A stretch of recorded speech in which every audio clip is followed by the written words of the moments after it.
ready to imagine it? We are inside the think tank here at the Imagination Station with the chief scientist, Carl Nelson, who gave us that vote of confidence before we started. I hope this works. I've never tried this. So what are we doing for the first time? Well, I've tried. I have a new instrument here. I haven't used this before. All right. So I don't know if you've heard about this, but there's this thing called dragon's breath. It's been in the news. I don't know if you guys have covered this or not. No. So it's a classic demonstration that, that we used to do here, that we do at the Science Center from time to time. You take some cheese puffs and you put them in liquid nitrogen, okay? The cheese puffs are really light and fluffy. I'm gonna squish them down in there to cool them down. And you say double, double, boiling trouble. Kind of, and then what we'll do here, we'll take them out. I'll give you one, shake it a little bit. It's got liquid nitrogen. Pop it in your mouth and chew it, and chew it. For real? Breathe out. Oh, that's cold. Okay, well this is called dragon's breath. It's a classic demo that people in science centers do all the time. Turns out, people are selling this stuff at fairs and festivals. Okay. Okay, but they've changed it a little bit. But before we get into that, you saw the breath that came out. It's great for like Instagram and stuff like that, It's where funny, you get those cool things. It uses liquid nitrogen. Now, liquid nitrogen is very, very cold. It's 320 degrees. Potentially dangerous. It's very cold. 320 degrees below zero, right?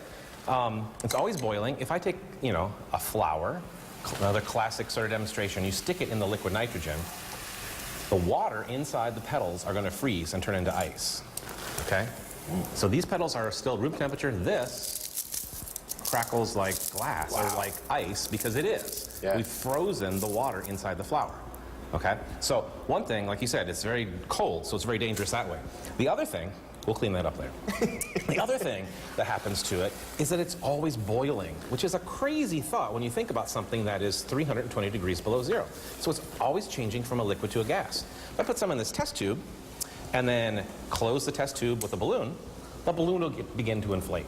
We're changing from a liquid into a gas. Now, we still got quite a bit of nitrogen in there, right? The balloon probably can't hold all that, but if we try to put it in and seal up the balloon, the nitrogen expands about 700 times in volume as it goes from a liquid to a gas. When you have a balloon in your hand. And the other, I don't know if you noticed, at the bottom, the nitrogen is making the balloon very, very brittle. And at some point, pops. You see? Never trust a scientist with a balloon. Oh, check this out. Check this out over here. Look, this is really cool. There was still some nitrogen in there. I don't know if the camera can see this, but it's actually scooting around on this tray. I'll add some more. Look at this. So what happens is the nitrogen's always turning into a gas. Underneath that little bubble of nitrogen, there's a pocket of gas that lets it skitter over the surface almost frictionless, and you get these little balls of nitrogen that that's fun. bounce around. Now, it won't do that if you spill it on yourself, or if you pour it on the table, right? It just soaks into the cloth. Right, yeah. So, and that would be dangerous if that got into your clothing. So, what people are doing, I brought a couple different candies here. These are oops berries. Oops all berries. Oops all berries. Go ahead and scoop some up. Okay. Get some. Just with my throw them in here. hand? Throw them in Here, there. I'll put them And on if you want some plain ones, you could do that as well. And these are kicks? So, whatever. And I'll go ahead and throw. I don't know. I don't eat those. We're Go doing ahead a mixture? Yeah, just put them in there. Put them in there. There they go. So what we're going to do is we're going to cool them down. And so it rolls right off. Don't worry. It'll be fine.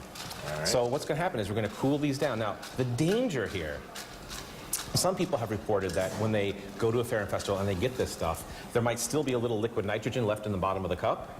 Now, you remember that balloon? Yeah. If the nitrogen can get through your esophagus down to your stomach, that would probably not be a good thing. That's bad news bears. You're talking frostbite in the esophagus and back of the mouth. You're talking maybe expanding in your stomach. So I'm going to just give you a little bit in there. And the idea here is you're supposed to take a skewer and skewer some of them, if you can. I'll let you try it. Just try to. It's like trying to harpoon minnows. Okay, if you can't do that, just go ahead and use your fingers then. Just use your to get rid of it. Okay, Just use all your right, fingers. okay. Pop some in your mouth, bounce them around, Let's make sure. and you get the air that going. really cool thing. Now, if you're an asthmatic, this may not be a good idea, because while these don't have liquid nitrogen in them, they're still very cold. Yeah. That cold air going into your lungs could trigger an asthma attack. Yeah. So 70% of the air we're breathing right now is nitrogen. It's not liquefied, but it's nitrogen. So there's no danger in the gas itself. But, like we said, because it's so cold, breaking that flower, expanding that balloon, frostbite if you leave it in your hand too long, or it's like eating a pizza that's too hot. You can burn the roof of your mouth. Absolutely.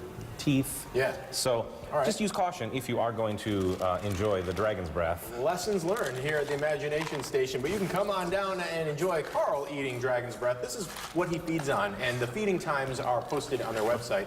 But you can also bring someone down here who lives in Lucas County. If you have a kid who's in Lucas County, that kid gets in free with a paid adult admission on Saturdays only. That does not include the cost of dragon's breath or dragon's munchies here. So, Carl, I'm going to enjoy these with you, and that's how you imagine it.